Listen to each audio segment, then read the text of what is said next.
Culture and science in the ancient period.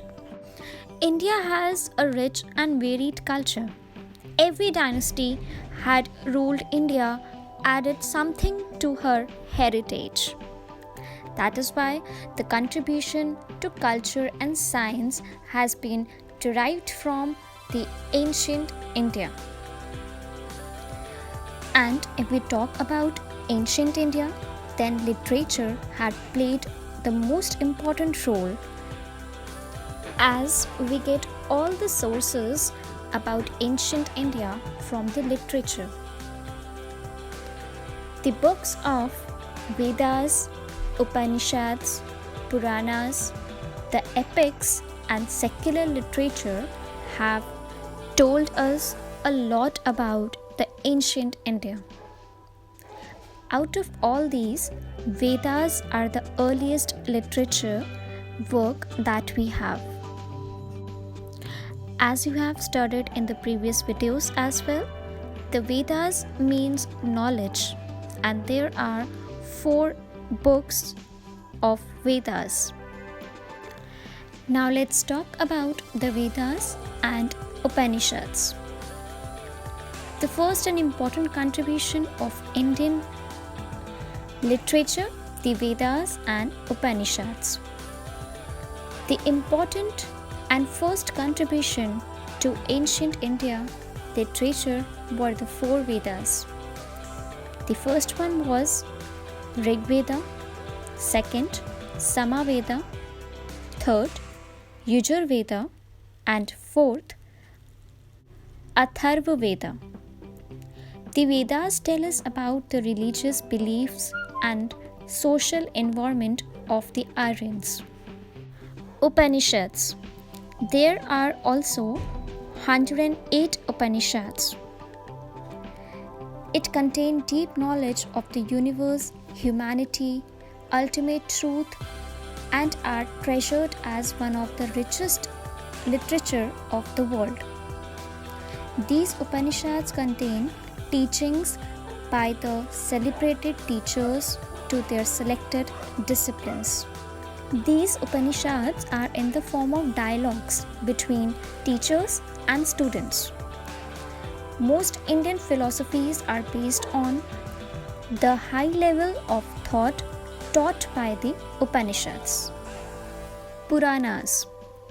Puranas tell us about the family tree of gods, rishis, and royal families.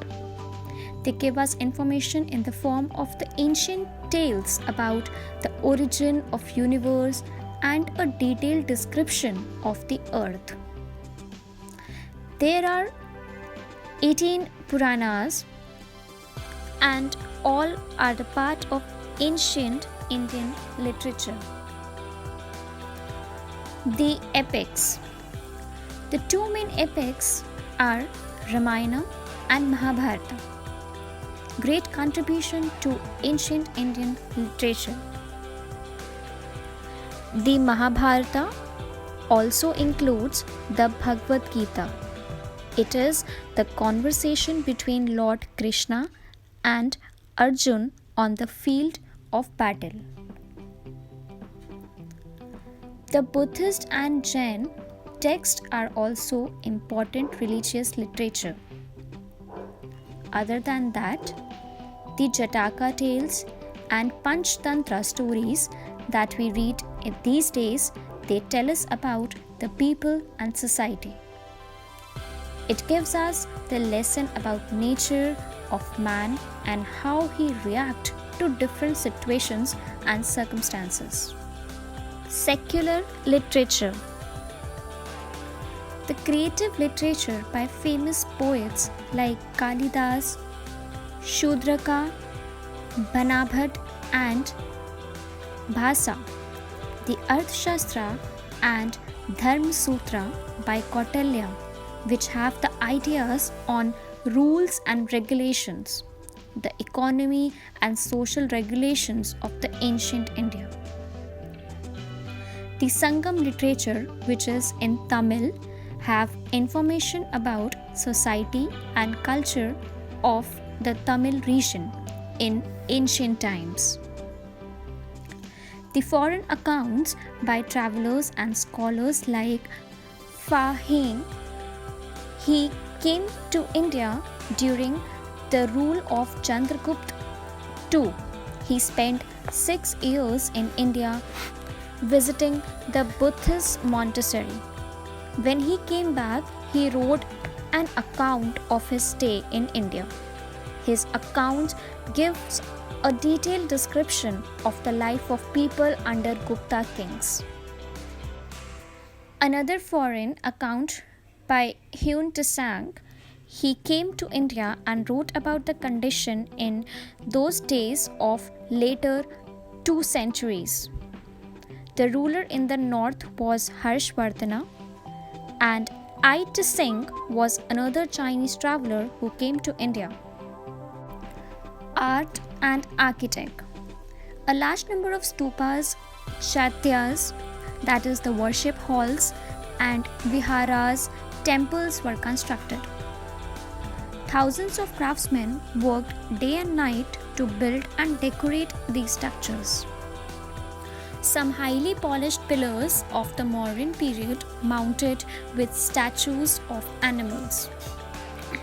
Many stupas were built. Stupas are the dome-shaped structures where relics of Buddha or Buddhist monks were kept. The Great Stupa at Sanchi and the Dhamek Stupa at Sarnath are the masterpiece. The Gandhara and Mathura School of Art shows the art and architect of ancient period. Many temples were also built. The cave temples at Ajanta are very famous, which are having beautiful Ajanta paintings. The temples built by Pallavas and Chalukyas also depict the art and architect from the ancient times. The science, mathematics, and medicine in the ancient period. Science was advanced in ancient India. The town planning of the Indus cities was based on the scientific principles. Knowledge of medicine improved largely due to the efforts of Charka and Sushruta. Sushruta was a specialist in cosmetic surgery. He performed thousands of operations. In the field of mathematics, the numeration system, the decimal system, and very importantly, the use of zero by Aryabhatta have immensely contributed in mathematics. The field of astronomy was also highly advanced. Rumaka Siddhanta is an important work on astronomy. Aryabhatta discovered cause of solar and lunar eclipse. In his book called Aryabhatyam in Sanskrit, in it he stated that Earth moves around the Sun as well as on its axis. The rotation of the Earth on its axis caused day and night. He also measured the circumference of the Earth, which is correct even today.